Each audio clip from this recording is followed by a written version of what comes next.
Hello, good morning mga kachong. Nandito na naman tayo. Ayan. Ngayon po ay sa housekeeping naman ng ating topic. Ito po kasama dun sa iba-ibang kulay ng towel na ginagamit sa paglilinis. Ito pong yellow. Depende po kasi sa kung saan ka naka-assign eh.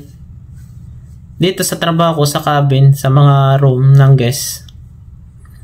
Itong yellow ay gagamitin mo sa mga lababo, sa sink, pang punas-punas mo dun kung may mga stain o ano, yung mga sauce sa lababo lang po ito gagamitin, itong yellow. Pero nung nasa hospital po ako, itong yellow ay ginagamit dun sa mga area ng mga contamination, yung may mga nahawakan ng mga pasyente na in contamination area, katulad po sa mga ginagamit ito ay sa mga yung katulad ng may mga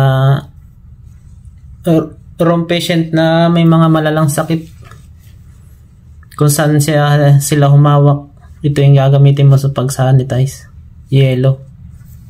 So yan po ulit mga kapatid, may natutunan ulit kayo dito sa cabin. Ito pa yung pang lababo, pero iba-iba kasi. Yung isang cabin na sa executive, ito pa yung ginagamit sa sa mga furniture, sa mga ibang chemical lang ginagamit para kumintab yung mga yun bang yari sa kahoy na gamit, tulad ng table na yari sa kahoy, yung patungan ng TV, iba-iba po.